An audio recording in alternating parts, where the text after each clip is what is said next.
अब आज हम देखेंगे प्रायोरिटी क्यू को इम्प्लीमेंट किस तरह से किया जा सकता है। प्रीवियस वीडियो में मैंने आपको बताया था कि प्रायोरिटी क्यू होती क्या है, जिसमें हर एक एलिमेंट की कोई ना कोई प्रायोरिटी एसोसिएटेड होती है। अब इसका मैं थोड़ा सा ओवरव्यू दे देती हूँ। अब प्रायोरिटी भी एक हो सकती है मिन प्रायोरिटी, एक होती है मैक्स प्रायोरिटी। मिन प्रायोरिटी जस्ट लाइक रैंक, जैसे अगर सपोज कोई पर्सन है ए, उसका जो रैंक है वो क्या है 1 है, और कोई पर्सन है बी, उसका रैंक है 2, तो इन दोनों में से प्रायोरिटी किसकी ज्यादा होगी, इसकी ज्यादा होगी, मतलब ये सुपीरियर होगा इसके कंपैरिजन में। और एक होती है मैक्स प्रायोरिटी, जिसमें जितना ज्यादा नंबर रहता है उतनी उसकी क्या रहती है, प्रायोरिटी रहती है। सपोज इसका 11 है और इसका कितना है 2 है, मतलब इसको 11 मार्क्स मिले हैं और इसको कितने मिले हैं 2 मिले हैं, हम ये बोल सकते हैं। तो अब इन दोनों में से सुपीरियर कौन हो गया है, ये 11 है, और सपोज यहीं पे ये 20 हो जाता है, इसका मतलब अब इन दोनों में से सुपीरियर कौन है, ये है, मतलब इसकी प्रायोरिटी ज्यादा हो गई। तो ये थे मिन और मैक्स प्रायोरिटी, जो कि मैंने प्रीवियस वीडियो में बताया था। अब आज जो मैं इंप्लीमेंट करके बताऊंगी आपको प्रायोरिटी क्यू, उसमें हम क्या देखेंगे, मिन प्रायोरिटी को कंसिडर करके चलेंगे। ठीक है, मतलब जितना लो प्रायोरिटी का नंबर है उतनी ही उसकी प्रायोरिटी क्या है, ज्यादा है।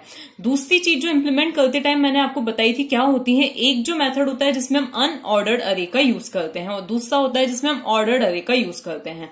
अनऑर्डर्ड का मतलब क्या होता है कि जैसे जैसे एलिमेंट्स आ रहे हैं उनको वैसे वैसे इंसर्ट कर दिया जाए। पहले ए आया विथ प्रायोरिटी 11, तो हमने उसको इंसर्ट कर दिया। देन बी आया विथ प्रायोरिटी 20, हमने उसको इंसर्ट कर दिया। देन सी आया विथ प्रायोरिटी 13, हमने उनको इंसर्ट कर दिया। मतलब यहाँ पे कोई ऑर्डर नहीं है।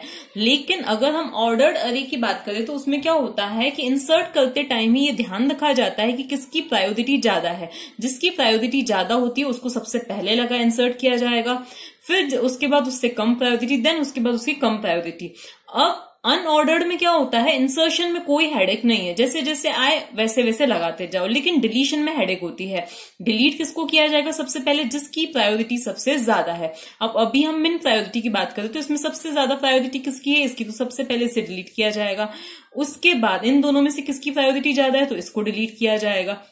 तो जो हेडेक होता है वो क्या होता है, डिलीशन में होता है। किसमें, अनऑर्डर्ड के केस में, क्योंकि इंसर्ट तो हमें रैंडमली जैसे जैसे आ रहे हैं वैसे करना है। डिलीट करते टाइम हमें पहले तो सर्च करना है सबसे कम प्रायोरिटी वाला कौन है, ज्यादा प्रायोरिटी वाला कौन है, उससे डिलीट करना है। बाकी सभी एलिमेंट्स को क्या करना है, हमें शिफ्ट करना है अकॉर्डिंगली। सपोज अगर मुझे इससे पहले डिलीट करना होता तो मुझे इस वाले एलिमेंट को आगे शिफ्ट करना होता। तो ये तो बात हुई अनऑर्डर्ड की। ऑर्डर्ड में क्या होता है कि हम इंसर्ट करते टाइम ही ध्यान देते हैं कि जो सबसे ज्यादा प्रायोरिटी वाला है उसको सबसे पहले आना है। ठीक है, इसमें इंसर्शन में हेडेक होता है, लेकिन डिलीशन की, मतलब इंसर्शन की कॉम्प्लेक्सिटी होती है order of n, but deletion में क्या होता है, क्योंकि अब एक बार सभी ऑर्डर में खड़े हैं तो हमें डिलीट क्या करना है, जो सबसे पहले आया उसको सबसे पहले डिलीट कर देना है, क्योंकि हम क्यू की बात कर रहे हैं। ओके, तो अभी आज जो मैं आपको बताने वाली हूं वो कौन से बताने वाली हूं, ऑर्डर्ड अरे का यूज करके मैं आपको बताने वाली हूँ कि प्रायोरिटी क्यू को किस तरह से इंप्लीमेंट किया जाता है। ऑर्डर्ड अरे का यूज करके, उसमें भी हम कंसीडर क्या करेंगे, मिन प्रायोरिटी को। इसका मतलब क्या है कि जितना नंबर जो है छोटा है उतनी उसकी प्रायोरिटी क्या है, ज्यादा है, मतलब just like ranks. Okay, next एक और जो चीज हमें ध्यान रखनी है वो क्या है कि अब हम क्यू की बात करें, प्रायोरिटी क्यू की बात करें। क्यू भी मैंने आपको 2 टाइप की बताई है। एक जो क्यू बताई है वो क्या बताई है, लीनियर क्यू, दूसरी बताई है सर्कुलर क्यू। लीनियर क्यू में क्या होता है, हम एक ही एंड से, मतलब क्या होता है कि सपोज हमारा रियर एक बार यहाँ पे पहुंच गया तो उसके बाद में हम और इंसर्शन नहीं कर पाएंगे, भले ही हमारी ये लोकेशंस क्या हो, एम्प्टी हो, तो भी हम इंसर्शन नहीं कर पाएंगे। लेकिन सर्कुलर क्यू में क्या होता है कि हम यहां से भी इंसर्शन कर सकते हैं। तो आज मैं आपको जो बताऊंगी प्रायोरिटी क्यू को इंप्लीमेंट करके, उसको मैं लीनियर क्यू में बताऊंगी, मतलब लीनियर प्रायोरिटी क्यू बताऊंगी, जिसमें हम किसका यूज करेंगे, ऑर्डर्ड अरे का यूज करेंगे। ओके, अब इसका भी देखो प्रिंसिपल क्या है कि देखो सपोज हमें ये एलिमेंट्स को इंसर्ट करना है। एक ए है जिसकी प्रायोरिटी 4 है, देन एक बी आया जिसकी प्रायोरिटी 6 है, देन सी आया जिसकी प्रायोरिटी क्या है, मान लिया 2 है, देन डी आया उसकी प्रायोरिटी क्या है, 3 है। हमें इनको इंसर्ट करना है। तो अब होगा क्या, सबसे पहले क्योंकि ए जो है वो क्या है, फर्स्ट एलिमेंट है, तो उसको तो इंसर्ट कर दिया जाएगा ऐसे ही, क्योंकि वो फर्स्ट एलिमेंट है। तो ये 2 अरे हम लेंगे, एक रहेगा डेटा के लिए और दूसरा किसके लिए रहेगा, प्रायोरिटी के लिए रहेगा। तो हम यहाँ पर 0th लोकेशन पर ए को इंसर्ट कर देंगे और यहाँ पे क्या आ जाएगी, उसकी प्रायोरिटी आ जाएगी 4 आ जाएगी। देन कौन आएगा, बी आएगा। बी की प्रायोरिटी क्या है, 6 है। है। तो अब हम क्या करेंगे, पहले इसकी प्रायोरिटी और इसकी प्रायोरिटी को कंपेयर किया जाएगा। तो अब क्योंकि इसकी प्रायोरिटी क्या है, कम है, अब हम किसकी प्रायोरिटी, हम रैंक की बात कर रहे हैं, ठीक है। तो अब इसका जो रैंक है ये जो है इससे ज्यादा सुपीरियर है, इसका मतलब ये ही आगे होना चाहिए, ये पीछे होना चाहिए। तो अब हम क्या करेंगे, बी को यहाँ 6 को यहाँ, मतलब हमें कोई इंटरचेंज करने की जरूरत नहीं पड़ी। अब इंसर्ट होगा सी।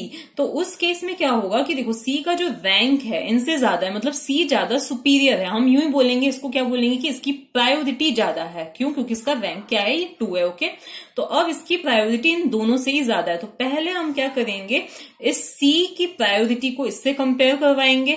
तो अब हम देख रहे हैं कि सी को तो इसके आगे होना चाहिए, तो ये 6 यहां आ जाएगा, बी यहां आ जाएगा।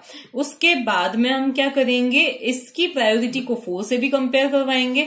तो फिर अब सी को आगे होना चाहिए, ए को पीछे, तो ये ए यहां आ जाएगा एंड इसकी प्रायोरिटी यहां आ जाएगी। और उसके बाद यहां पे आ जाएगा सी विथ प्रायोरिटी 2।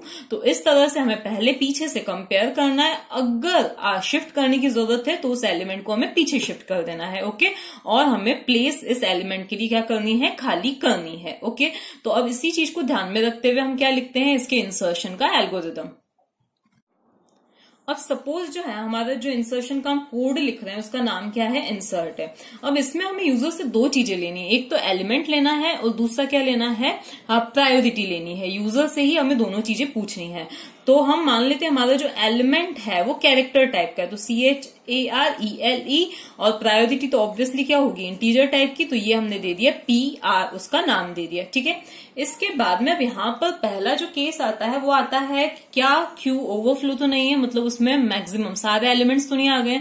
अब क्योंकि हम लीनियर क्यू की बात करें तो लीनियर क्यू में ओवरफ्लो कब होता है, जब रियर कहाँ पे आ जाता है, n-1 वाली लोकेशन पे आ जाता है। तो हम यहाँ पर क्या लेंगे, if rear is equals to n-1, तो क्या प्रिंट हो जाना चाहिए, ओवरफ्लो हो जाना चाहिए। तो यहाँ पे हो जाएगा ओवरफ्लो। ठीक है, इसके बाद में अगर ओवरफ्लो होगा तो ठीक है, मतलब हम बाहर आ जाएंगे, अदरवाइज एल्स क्या होगा, एल्स इफ। अब यहाँ पर हमें एक और कंडीशन चेक करनी है। वो क्या कंडीशन चेक करनी है कि क्या फ्रंट और रियर दोनों -1 पे तो नहीं है, क्योंकि मैं आपको बता चुकी हूँ कि जब क्यू एम्प्टी होती है तो उस केस में फ्रंट और रियर दोनों की वैल्यू क्या होती है, -1 होती है। इसका मतलब क्या है कि हमें फर्स्ट इंसर्शन ही करना है। फर्स्ट इंसर्शन करना है, इट मीन्स कि हमें कोई प्रायोरिटीज चेक करने की जरूरत नहीं है। तो ये हम मान लेते हैं ये हमारे 2 अरेस हैं। पहला जो अरे है वो किसके लिए है, डेटा के लिए है, जिसका नाम हमने डी दे दिया है, और दूसरा जो अरे है वो प्रायोरिटी के लिए, जिसका नाम हमने पी दे दिया है। ये चीजें मैं आपको पहले भी अच्छे से बता चुकी हूँ कि हमें ग्लोबली डिक्लेयर करनी है, किसको, फ्रंट को, रियर को, इस अरे को और इस अरे को, इन दोनों को हमें ग्लोबली इन सभी चीजों को डिक्लेयर करना है। ठीक है, अब हम यहाँ पे आते हैं, एल्स इफ फ्रंट या रियर दोनों में से कुछ भी अगर -1 के इक्वल है, इट मीन्स क्या है कि हमारी ये जो क्यू है उसमें हम फर्स्ट एलिमेंट ही इंसर्ट कर रहे हैं। तो यहाँ पे हम चेक कर लेते हैं, if rear is equals to -1, sorry rear is equals to -1, क्या रियर जो है -1 के इक्वल है। तो उस केस में हमें क्या करना है कि फ्रंट और रियर दोनों को पहले क्या सेट कर देना है, 0 सेट कर देना है। तो front is equals to rear is equals to हमें क्या कर देना है, 0 सेट कर देना है, और हमें बस एलिमेंट को इंसर्ट करना है। तो कैसे इंसर्ट करेंगे, पहले डेटा पार्ट में तो हमारा क्या आ जाएगा, अब डेटा एट रियर, क्या करना है, डेटा एट रियर, हमें डेटा पार्ट में तो हमारा क्या आ जाएगा, एलिमेंट आ जाएगा, और हमारे प्रायोरिटी पार्ट में मतलब प्रायोरिटी एट रियर क्या हो जाएगा, PR हो जाएगा। ठीक है, तो ये इस तरह से हमने क्या कर दिया, सपोज अब यूजर ने जो बोला था एलिमेंट उसे A और विथ प्रायोरिटी क्या देनी है, उसकी 5 देनी है, A और प्रायोरिटी 5 देनी है। तो क्या हो जाएगा, फ्रंट और रियर दोनों 0-0 हो जाएंगे। डेटा पार्ट में तो क्या आ जाएगा, एलिमेंट जो कि A था और प्रायोरिटी क्या थी, 5 थी, तो यहाँ पे आ जाएगी प्रायोरिटी। इसको अभी हम बाद में ड्राई रन करते हैं। तो ये हो गया केस। उसके बाद में अगर ऐसा भी नहीं है तो लास्ट में क्या हम करेंगे, मतलब ना तो क्यू पूरी भरी हुई है ना ही वो पूरी खाली है, तो उस केस में हमें प्रायोरिटी चेक करके ही एलिमेंट को इंसर्ट करना है, क्योंकि हम ऑर्डर ले रहे हैं। तो एल्स अगर ऐसा नहीं है तो अब हमें क्या करना है, एक लूप चलाना है। तो उसके लिए हमें एक इंटीजर लेना पड़ेगा। तो इंटीजर का यहाँ पे हम नाम क्या दे देते हैं, इंट I दे देते हैं। ठीक है, अब हमें क्या चलाना है, लूप चलाना है। तो लूप कहां से कहां तक चलेगा, तो हमें पीछे से स्टार्ट करना है। कहां से स्टार्ट करना है, रियर से स्टार्ट करना है। तो for I is equals to rear, और फिर हमें क्या देना है, आई इज ग्रेटर देन और इक्वल टू व्हाट, फ्रंट, क्योंकि ऑब्वियसली हमें रियल से फ्रंट तक ही चलाना है और आई को हमें क्या करना है, डिक्रीमेंट करना है। ये हो गया। अब यहाँ पे क्या लग जाएगा, कर्ली ब्रेसेस लग जाएगा। अब इसके बाद में हमें क्या करनी है, प्रायोरिटी को कंपेयर करना है। तो यहाँ पे हम क्या लिखेंगे, इफ, अब प्रायोरिटी वाले अरे का नाम क्या है, पी है, तो if P at what I is greater then, हमारी जो पी आर है वो, पी आर मतलब यूजर ने अभी जो प्रायोरिटी बोली है वो, अगर ऐसा है तो उस केस में हमें क्या करना है, इस एलिमेंट को पीछे शिफ्ट करना है। इसको हम अभी ड्राई रन करके देखेंगे ही। तो हमें क्या करना है, देखो मैं यहां पे लिख देती हूं, P at I plus 1 is equals to what, क्या आ जाना चाहिए, पी एट आई, और फिर D at I plus 1 is equals to what, D at I. अब ये क्या हो रहा है ये अभी हम देखेंगे, ये अच्छे से समझेंगे। फिर अगर ऐसा हो जाए उसके बाद हमें क्या करना है, एल्स, अगर ऐसा नहीं है मतलब ये कंडीशन हो जाती है फॉल्स, तो एल्स में हमें क्या आ जाना है, इस लूप से बाहर आ जाना है, मतलब ब्रेक कर देना है। क्यों करना है वो अभी मैं आपको समझा देती हूँ। फिर अब हो गई इस लूप की एंडिंग। उसके बाद में हमें हमारा जो डेटा यूजर ने बोला है उसको इंसर्ट करना है। तो उसको हम कैसे इंसर्ट करेंगे, तो देखो पहले हमें क्या करना है, डेटा पार्ट में, प्रायोरिटी पार्ट में इंसर्ट कर देते हैं। तो P at I plus 1 is equals to क्या आ जाएगी, हमारी priority, and D at I plus 1 क्या आ जाएगा, हमारा डेटा आ जाएगा, मतलब जो यूजर ने एलिमेंट बोला है वो आ जाएगा। एंड देन रियर को तो हमें नाइदर केस इंक्रीमेंट ही करना है, तो रियर को हमने क्या कर दिया, इंक्रीमेंट कर दिया। ये हो गया, इस लूप की एंडिंग हो गई। अब किसकी होगी, इस एल्स की एंडिंग होगी, एंड देन हमारे मेथड की एंडिंग होगी। ठीक है, तो अब हम क्या करते हैं, इसको ड्राई रन करके देखते हैं। अब हम कंसिडर करते हैं, देखो हमारे दो अरेज हैं, ये हमारा फर्स्ट अरे हो गया और ये हमारा सेकेंड अरे हो गया।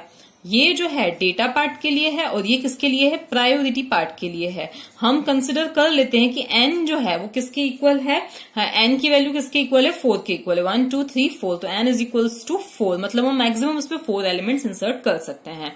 अब सपोज यूजर ने जो एलिमेंट बोला है, मतलब यूजर को एलिमेंट जो इंसर्ट करना है, a is equals to what, sorry ELE is equals to what, a, ठीक है, उसको A इंसर्ट करना है और उसकी प्रायोरिटी कितनी है, PR, उसकी प्रायोरिटी कितनी है, 5 है। ओके, ये यूजर ने बोला है। अब हम कहाँ पे आ जाते हैं, हमारे कोड पे।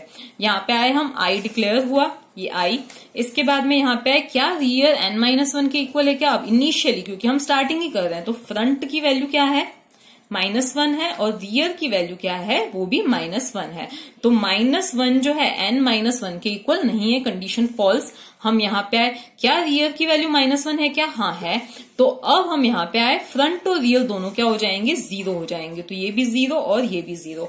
अब क्या होगा, डेटा के रियर वाले पार्ट में, मतलब कौन सी लोकेशन पे, 0th लोकेशन पे क्या आ जाएगा, एलिमेंट जो कि क्या है, A है, और फिर इसके बाद में P अरे मीन्स प्रायोरिटी वाले अरे के भी 0th लोकेशन पे क्या आ जाएगी, प्रायोरिटी जो कि क्या है, 5 है। तो ये तो हो गया हमारा फर्स्ट इंसर्शन। अब सपोज यूजर ने फिर से इंसर्शन फंक्शन को कॉल किया। अब उसने जो एलिमेंट पार्ट बोला है वो बोला है B, और उसने प्रायोरिटी सपोज बोली है उसकी क्या है, 3 है। ठीक है, मतलब प्रायोरिटी क्या है, 3 है। तो अब क्या होगा, हम यहाँ पे आ गए, यहाँ पर ये कंडीशन फॉल्स, क्योंकि रियर की वैल्यू क्या है, 0 है, n-1 दैट इज 4-1 3 के इक्वल नहीं है। फिर हम कहाँ पे आए, हाँ यहाँ पे आए, else if rear is equal to -1, क्या रियर -1 है क्या, तो नहीं है, क्योंकि रियर तो 0 है।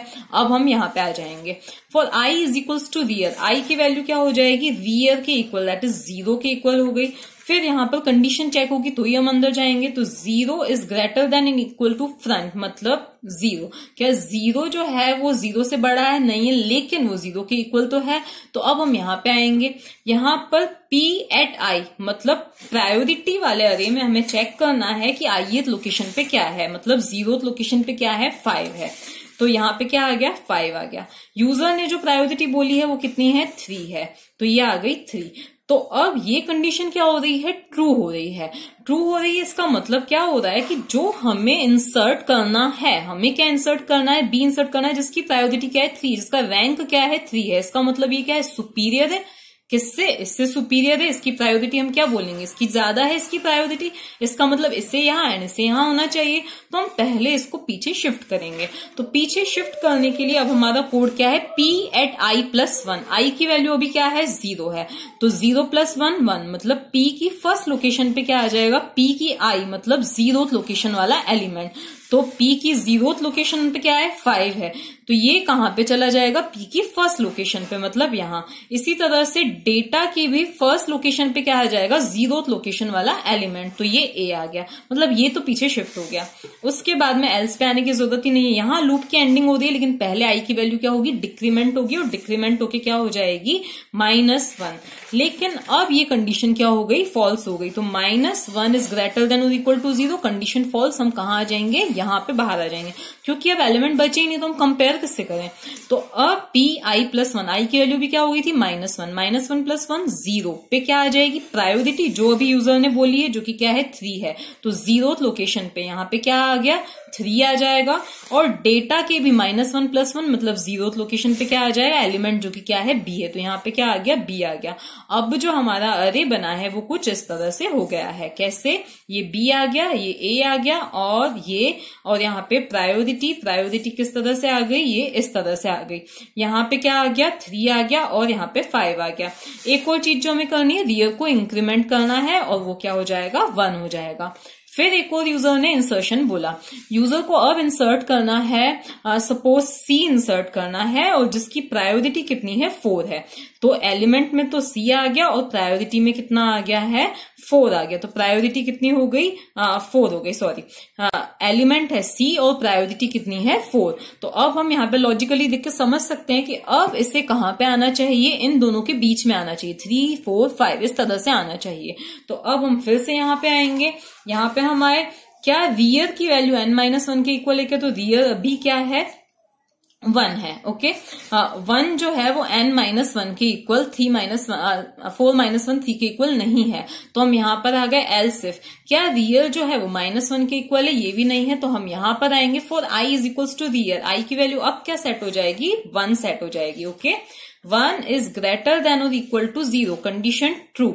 यहां पर आए हम प्रायोरिटी एट I, मतलब फर्स्ट लोकेशन पे हम प्रायोरिटी चेक करेंगे। ये 0 तो ये फर्स्ट लोकेशन है, तो प्रायोरिटी क्या है? 5 है। ठीक है, तो 5 इज ग्रेटर देन, अभी जो करंट प्रायोरिटी यूजर ने बोली वो क्या है? 4 है, तो 4, तो 5 इज ग्रेटर देन 4, कंडीशन क्या है? ट्रू है। इसका मतलब क्या है कि इसकी प्रायोरिटी इससे ज्यादा है, ये ज्यादा सुपीरियर है, मतलब इसको आगे आना चाहिए, तो हमें इसे पीछे शिफ्ट करना है। पीछे कैसे शिफ्ट होगा? P at I + 1, I की वैल्यू क्या है? 1 है, 1 + 1 2 is equal to P at I मतलब 1, मतलब सेकंड लोकेशन पे फर्स्ट वाला एलिमेंट, फर्स्ट लोकेशन वाला एलिमेंट आ जाए। ऐसा दोनों ही अरेस में होगा, तो सेकंड लोकेशन पे क्या आ जाए? फर्स्ट लोकेशन वाला एलिमेंट, दैट इज A यहां आ जाए और 5 यहां पर आ जाए। उसके बाद में क्या हुआ? एल्स पे आएंगे, नहीं फिर लूप की एंडिंग हो रही है, लेकिन I की वैल्यू अब क्या होगी? डिक्रीमेंट होगी, डिक्रीमेंट होकर अब क्या हो जाएगी? 0। स्टिल कंडीशन क्या है? ट्रू है। यहां पर आए हम P की ith location, that is 0th location पे क्या है? तो 0th लोकेशन पे क्या है? 3 है, प्रायोरिटी क्या है? 3 है। 3 इज ग्रेटर देन 4, कंडीशन क्या हो गई? फॉल्स होगी, क्योंकि 3 बड़ा नहीं होता है। तो हम एल्स पे आएंगे और ब्रेक मतलब बाहर आ जाएंगे। क्यों हम बाहर आ गए? क्योंकि अगर हमें यहाँ पर ये जो है कि प्रायोरिटी क्या मिली है, मतलब ये जो नंबर मिला है वो क्या मिला है? इससे छोटा मिला है। इसका मतलब नेचुरली, क्योंकि ऑर्डर्ड अरे है, तो बाकी के सभी नंबर्स भी क्या होंगे? इससे छोटे होंगे, क्योंकि अगर 3 ही 4 से क्या है? छोटा है, तो ऑर्डर्ड अरे है, तो बाकी यहाँ पे जो भी होंगे ऑब्वियसली इससे छोटे ही होंगे। अभी तो यहाँ पे नहीं है एलिमेंट, बट अगर बाकी कोई भी होंगे तो इससे क्या होंगे? छोटे ही होंगे। इसलिए हमें क्या कर देना है? ब्रेक, मतलब अब कोई कंपैरिजन करने की हमें जरूरत नहीं है। तो अब हम बाहर आ गए। अब P at I + 1, I की वैल्यू क्या थी? 0 थी, 0 + 1 मतलब 1, तो P की फर्स्ट लोकेशन पे क्या आ जाएगी? प्रायोरिटी, दैट इज क्या आ जाएगा? 4 आ जाएगा, और D की फर्स्ट लोकेशन पे क्या आ जाएगा? एलिमेंट, दैट इज C आ जाएगा। तो अब जो अरे बना वो क्या बना? B C A, priority 3 4 5। Okay, अब रियर की वैल्यू इंक्रीमेंट होके हो गई 2। सपोज अब यूजर ने एक और एलिमेंट बोला जिसकी एलिमेंट क्या है? D है, और उसकी प्रायोरिटी कितनी है? 6 है। ठीक है, अब फिर से क्या होगा? ये दोनों कंडीशंस तो फॉल्स हो गई। हम यहां पर आए, I इज इक्वल्स टू क्या हुआ? रियल, मतलब कि क्या हो जाएगा? 2। अब हम क्या करेंगे? सेकेंड लोकेशन पे कंपेयर करेंगे। तो सेकेंड लोकेशन पे प्रायोरिटी क्या है? 5 है। 5 इज ग्रेटर देन 6, क्योंकि अभी यूजर ने प्रायोरिटी क्या बोली है, 6 बोली है, तो ये कंडीशन क्या हो गई, यहीं पे फॉल्स हो गई, तो एल्स में आएंगे और ब्रेक हो जाएंगे। तो अब देखो हम ब्रेक क्यों हुए, क्योंकि हमें 6 इंसर्ट करना है, ठीक है। तो अब 5 जो है वो ही क्या है, 6 से छोटा है, तो बाकी सब ऑब्वियसली क्या होंगे, इससे छोटे ही होंगे, क्योंकि ये ऑर्डर्ड अरे है, ऑलरेडी क्या है, इतना अरेंज्ड ही है। तो अब जो डी यहाँ पे इंसर्ट हो जाएगा और वीयर की वैल्यू इंक्रीमेंट होकर 3 हो जाएगी। अब इंसर्ट यूजर करना चाहेगा तो यहीं पे कंडीशन क्या हो जाएगी, ट्रू हो जाएगी, और हम ओवरफ्लो मतलब हम बाहर आ जाएंगे, मतलब ये यहाँ पे एल्स पे जाने की जरूरत ही नहीं पड़ेगी। तो ये तो क्या था, इंसर्शन था। अब बात आती है डिलीशन की। तो अब क्योंकि ये ऑर्डर्ड है और हम प्रायोरिटी क्यों ही चाहते हैं, मतलब जिसकी प्रायोरिटी सबसे ज्यादा है वो सबसे पहले डिलीट होना चाहिए। अब हमें पता है कि क्यू में डिलीशन कैसे होता है, नॉर्मल क्यू में फ्रंट से डिलीशन होता है। तो सबसे पहला जो एलिमेंट डिलीट होगा वो कौन सा डिलीट होगा, ये वाला डिलीट होगा, और फ्रंट की वैल्यू फ्रंट प्लस 1 मतलब 1 चली जाएगी, फ्रंट अब इससे पॉइंट करेगा। ओके, तो ये क्या होता है, नॉर्मल क्यू में भी ऐसा ही होता है। तो इसका जो डिलीशन होता है वो कैसा होता है, नॉर्मल क्यू के डिलीशन जैसा ही होता है। तो आपको जो एल्गोरिथम है इसके डिलीशन का जो कोड है सेम कैसा लिखना है, उसके जैसा ही लिखना है जैसे आपने लीनियर क्यू में लिखा था, बस इसका इंसर्शन थोड़ा सा डिफरेंट होता है, जो कि मैंने आपको बता दिया है। अब ऑब्वियसली इसमें डिस्प्ले भी जो होगा वो लीनियर क्यू जैसा ही होगा, क्यों होगा, क्योंकि यहाँ पे ऑलरेडी क्या है, ऑर्डर्ड अरे है।